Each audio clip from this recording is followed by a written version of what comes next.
Hey guys, welcome back to the channel. Today we're going to cover the new team of the week for March 17th, break down all the cards, see what they look like, if they have any impact on the market, or if there's any cards that you should target specifically.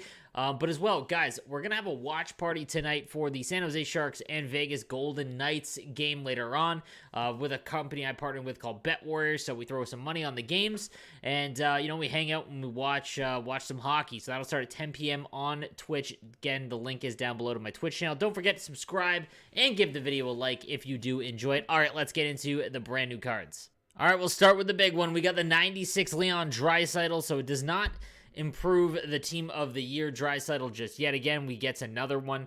6'2" with passing playmaker and thief. Honestly, thief makes it a little bit more interesting, to be honest with you, because that makes his face-off rating 91. A lot of cards recently have come out with thief, like the Matthews, the style icon Matthews and such. So that makes it interesting. Again, most of these primetime cards are team of the week cards that have a team of the year variant. Obviously these ones are less valuable, but honestly, this is an endgame card just because of his speed or his shot, hands, body checking, everything. Basically, the only thing that's hindering him is the 89 speed and acceleration, but with synergies, it's definitely usable. But the thief adds a really weird dynamic because it allows you to put Draisaitl on center, and if you got that 97 McDavid, perfect card to pair with it. So I wouldn't sleep on this Draisaitl. It definitely makes him more interesting with thief. Moving on, we've got the 90 overall NIKOLAJ EHLERS with Workhorse and Gladiator. And Workhorse on this card makes him a beast. So speed can get up to 95, acceleration can get up to 99. Same with his agility. His shot all around 92, gets up to 95 slap shot power with Gladiator on, as well as improves his body checking and defensive awareness, which is nice as well. This is a really nice 90 overall card. So again, the prime times and team of the week cards tend to go for less than like the master items and things like that. These are the ones that are slept on. So we watch out for this NIKOLAJ EHLERS, because if you can get these synergies on, man, you got a beast of a card, and definitely a lot cheaper than some of the other high-end cards that would cost you hundreds of thousands of coins. Then we've got the 86 ONDREJ PALAT with Speedster and Magician. And again, another nice player-based synergy combo. Again, speed gets up to 95, wrist shot power at 92. His accuracy and the rest of his shot is a little lame, but at an 86 overall card, this is a nice card. And again, if you have Magician activated, everything that is impacted by his L2s and Deeks is almost all maxed out. So for anyone that's looking for a cheaper, lower mid-tier 80s card, maybe just started out, also like the Kasperi Kapanen, same kind of deal in that realm, this is a nice card as well. Moving on, we got the 85 ADRIAN KEMPE with Workhorse and Passing Playmaker.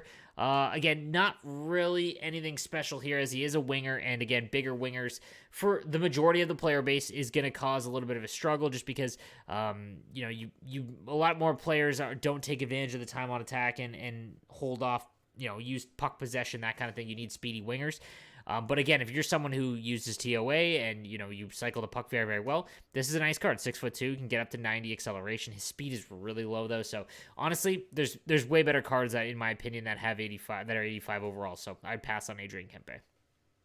Then we've got the Janne Kukkonen with Barrage and Gladiator. This would be a synergy burn card, but not one that I'd be interested in, so this is a hard pass. Then we've got the 93 Mitch Marner with Light the Lamp and a Magician.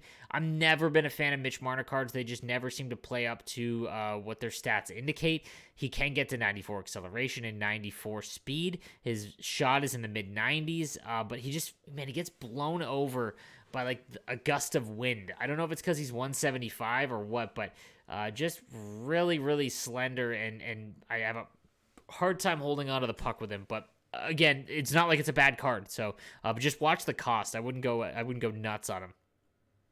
85 Carter Verhaeghe, who's having an unbelievable season with Howitzer and Thief. Thief's kind of useless on this card because even with it activated, can't get it to a high enough faceoff you'd use. Howitzer, gets his speed to 87 and his shot up to 92, which is nice. If you're just starting the game now, this could be an option, but outside of guys that just started and you have a base card team, this is a pass. Then moving on to the 84 Andrew COPP with Speedster and Magician. Again, not a bad starter card because, again, you're looking for Speedster and Howitzer guys. Speed can get over 90, but his shot is really weak, so this is probably a pass. 88 Oliver Bjorkstrand with Gladiator and Wingman. This is a super underrated card. I believe his 87 was as well. 93 speed with the distributor, 97 acceleration. His agility is almost maxed, and his shot is in the 90s. Hand stats in the 90s. Nice card. Not going to lie. For anyone that's got a base card team or, the under 90 squad, a nice right-handed winger you can go after and get. Then we've got the 79 OZZY WIESBLATT, the first rounder from my San Jose Sharks with distributor and passing playmaker. Just not enough here, unfortunately, in my opinion, even with the synergy, so pass. Then we've got Jan Urbas with Heart and Soul and Light the Lamp. Again, just a pass there, not going to be able to be usable. And then the 80 Corey Conacher with Balanced and Howitzer. Yeah, no. 5'8", no, this is a pass. Moving on to the defensive side, we've got the 89 Tyson Barrie with Light the Lamp and Howitzer. Tyson Barrie cards have always been half decent for right-handed shooting defensemen, and with Howitzer, gets his shot up to a really nice spot. But his body checking is really low, and he's only 5'11". You could do worse, but I wouldn't overspend for him for sure. Make sure you're not blowing your bank trying to get this card because, again, defensively, it's going to be a bit of an issue. 87 Zach Werenski was shut down and workhorse. 6'2" is nice. 91 body checking with shutdown activated, but his shot is kind of meh, and his speed is still going to be well under 90. There's bigger guys that have the same speed, so this would be a pass for me. The 90 Jeff Petry was shut down and wingman. Jeff Petry cards have been really good. Again, 6'3", 90 speed, 94 acceleration with spark, shots at 90, body checking is 95. This is a really good non-master set right-handed defenseman.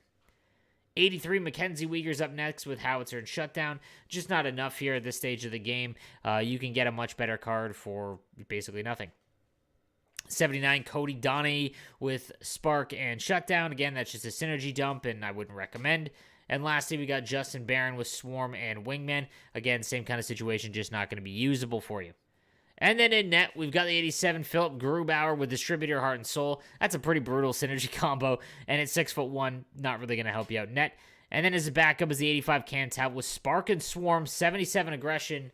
This is a pretty nice base card starter goaltender. So check out him if you've just started the game. He could be a nice steal for you. All right, guys, so that is going to do it for today's Team of the Week. Let me know what you think in the comments section down below. Don't forget to check out the watch party later on tonight, 10 p.m. Eastern Time on my Twitch channel. I'll see you then. Have a good one, guys.